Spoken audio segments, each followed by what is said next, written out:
Bonjour à toutes et à tous, merci de rester fidèles au programme de BB24. Voici le sommaire de cette édition.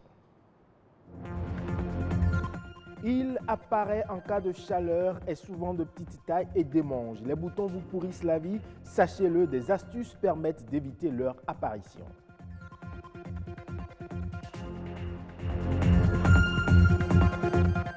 Depuis février 2017, la Convention sur l'Union de protection des obtentions végétales est introduite au Parlement. Une convention décriée pourtant par certaines organisations de la société civile. Enfin, un nouvel ouvrage fait son entrée sur le marché du livre béninois. Il est intitulé « Réussir » et renseigne sur les opérateurs économiques du Bénin et du Nigeria.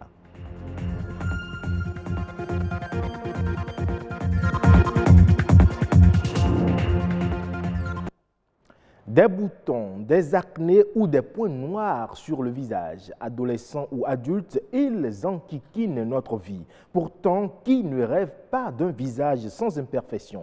Souvent, pour faire disparaître les boutons, certaines personnes pratiquent les recettes de grand-mère ou les remèdes miracles qui accentuent le problème au lieu de l'éliminer. Comment éviter l'apparition des boutons au visage? La réponse avec Yasmine Damata. Dans la plupart des cas, ils apparaissent à l'adolescence. Pour le spécialiste, les boutons peuvent subvenir à tout âge. Il en existe de différentes catégories. Ces lésions qui sont a priori des affections qui surviennent chez les enfants peuvent survenir chez certains adultes. Et dans ce cas, elles sont plus sévères. La rougeole s'accompagne de fièvre et de boutons qui ne sont pas tellement volumineux, ce sont de tout petits boutons et les médecins qui sont bien formés savent les reconnaître. La varicelle s'accompagne au début de fièvre et il y a des boutons qui contiennent de l'eau et également ça s'accompagne de démangeaisons. En ce qui concerne les lésions bactériennes, souvent, c'est des folliculites ou des furoncles ou l'abcès. Parfois, cela peut s'accompagner de fièvre. Après ça, c'est beaucoup plus l'allergie que nous constatons sous forme de boutons, comme vous dites. Et ces boutons sont très souvent des lésions dues à des piqûres d'insectes. Et ça commence vers l'âge de 6 mois environ et ça se poursuit jusqu'à la puberté. Les boutons apparaissent anodins, mais certains sont des symptômes de maladies graves et peuvent être contagieux. Il y en a qui sont dus au virus dont je parlais tantôt. Si les gens dus au virus ne se contactent pas quand la personne n'a pas un contact avec un patient ou quelqu'un qui a déjà eu qui a le virus. Donc, il faut éviter les contacts si possible.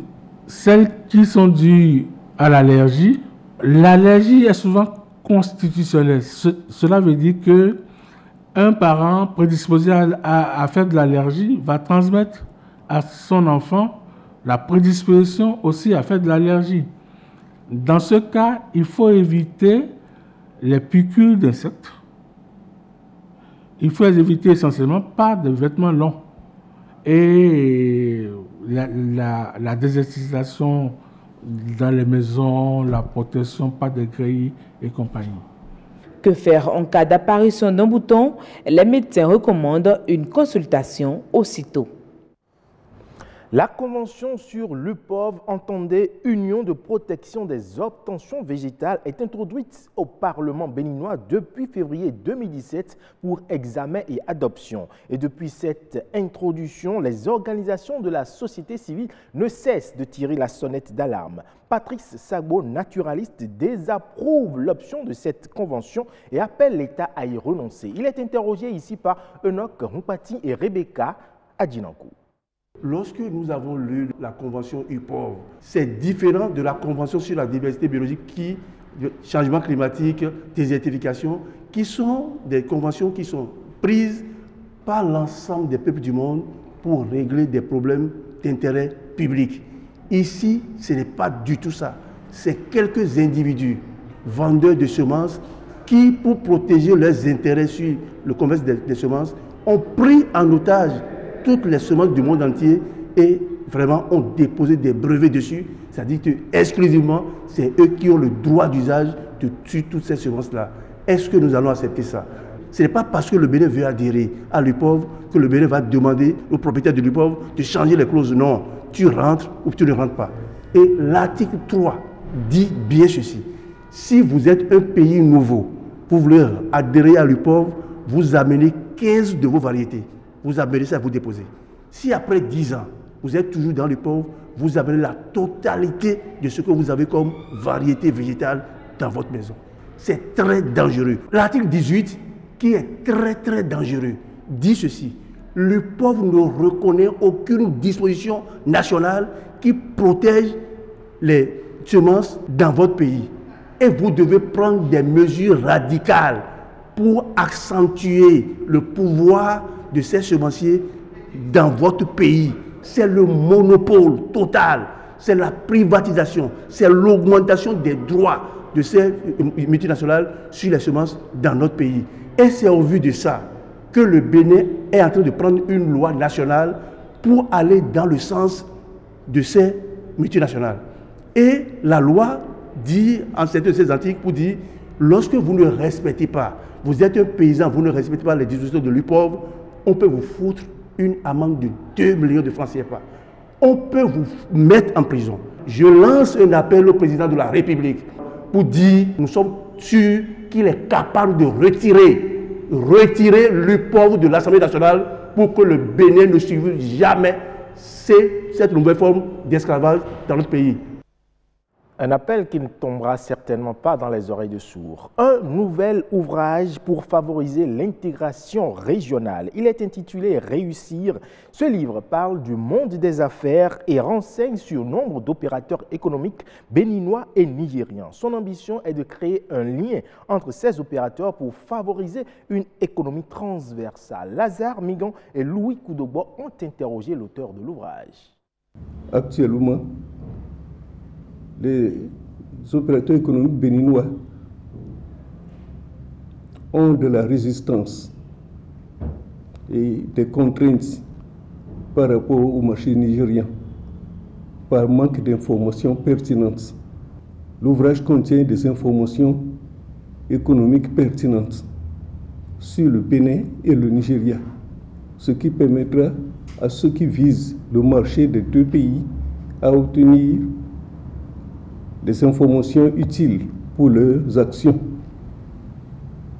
Il est également utile aux opérateurs économiques des autres pays de la sous-région ouest-africaine dans le cadre de l'intégration régionale par le commerce et l'industrie, ainsi qu'aux opérateurs économiques des autres pays limitrophes du Nigeria comme le Cameroun et le Tchad. L'ouvrage contient des informations qui pourraient orienter les opérateurs économiques du Bénin et des autres pays de l'Afrique de l'Ouest dans leurs actions au Nigeria pour réaliser leurs transactions en toute sécurité et dans les limites de la loi. Au Sénégal, en nouvelle brève, le secteur primaire, en dehors de l'agriculture et de la sylviculture, a enregistré une baisse de 8,5% en variation mensuelle au mois de janvier 2019 par rapport au mois précédent. Selon les données de la Direction de la prévision et des études économiques, cette situation traduit les faibles résultats du sous-secteur de l'élevage, toutefois atténuée par une hausse des débarquements de la pêche. À ce niveau, l'indice général d'activité du sous-secteur de l'élevage est passé de 135,1 points en décembre 2018 à 118,6 points un mois plus tard. Quant à celui de la pêche, il s'est établi à 110 points contre 107 points en décembre 2018. On reste toujours au Sénégal et plus précisément à Sandiara pour dire que le melon occupe plusieurs jeunes techniciens agricoles et commerçants. À 120 000 bords champs, le casier coûte entre 150 et 200 000 francs CFA sur le marché. Dakar, Gambie, Espagne sont les principaux marchés de ce melon. Le business de ce produit, c'est le sujet de ce reportage. Même dans la pénombre, les commerçants chargent les melons. aidés en cela par les ouvriers de la ferme. À Sandiara, le melon est d'une rare qualité. Toutes les phases qui sont en rapport avec la qualité du produit, on est en train de respecter ça. D'où la mise en place d'un système de management de la qualité pour assurer la pérennité des produits et puis pour le consommateur aussi, pour la santé du consommateur. Serigne est le propriétaire de la ferme. Ingénieur agronome, il a tout d'un mercaticien et d'un promoteur de labels de terroir. L'activité hivernale, le mil, l'arachide, on le sait, c'est 1 tonne à l'hectare. Donc c'est 200 000 francs par hectare et par an. L'activité maraîchère, oignons, melons, pastèques et tout, en fait c'est entre 20 tonnes à 30 tonnes par hectare. On ne parle plus de 200 000 francs de chiffre d'affaires, on parle de 6 millions de chiffre d'affaires. Ici, de nuit comme de jour, le business du melon est un travail continu. Tofen est ingénieur, il est à la tête d'une équipe de plusieurs dizaines de jeunes techniciens agricoles. L'emploi, il faut comprendre qu'il est un peu échelonné. Il y a des périodes où nous avons 30 personnes au minimum. Et cette année, on n'a pas, chaque fois, on travaille avec au minimum 30 personnes. Ce minimum-là peut aller jusqu'à 70, jusqu'à 100 personnes, selon le travail que nous avons au niveau de la ferme. Le champ fait 50 hectares. Le travail se passe 12 mois sur 12. Chaque année, 1000 tonnes de melons y sont produites. Morphal vient de Touba. Grâce à la ferme, il parvient à arrondir ses fins de mois sans problème. Nous avons une activité qui satisfaire nos besoins. Je ne m'en sortais pas. Mais depuis que la ferme a ouvert ses portes, je vis mieux, car étant bien payé, tout est dynamique ici. Quand vous travaillez durant le mois, vous percevez 75 000. Et lorsque c'est 2 jours, vous pouvez gagner 32 500. Le melon de Sandiara a un nom, c'est la peau de grenouille. Maïmouna est commerçante. Elle est une cliente de la ferme. Joal est son principal marché. Question d'amour là rek. C'est une question d'amour. La vente du melon est ma passion. Ben casier day jar 120 000, ça dépend parce que le casier peut coûter entre 90 et 120 000. Amna buy jar 90 000 deuxième soir. Chaque semaine, Maïmouna achète entre 5 et 6 casiers. C'est aussi le cas de cet autre commerçant venu de Touba. Il se fait beaucoup d'argent avec le business de la peau de grenouille.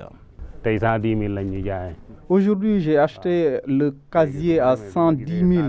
Je peux le revendre entre 140 et 150 000. Nous avons ici 3 gros marchés. Le premier, c'est le marché de la zone de Mbour. Le deuxième marché, alors c'est le marché de Dakar. Et on a un troisième gros marché, c'est Touba. Et vous avez aussi des clients qui viennent de la Gambie. Nous avons aussi des marchés internationaux comme le marché espagnol qui fait à peu près 20 millions de tonnes par an et qui aussi sert à couvrir le marché européen d'une manière générale. Au niveau local comme à l'international, le melon de Sandiara s'affirme. Et si une foire spécialisée devait seulement le sublimer pour faire de cette bourgade à la lisière du Sine et de la Petite Côte, la Californie de la cucurbitacée africaine. C'est la fin de cette édition. Le programme se poursuit sur BB24.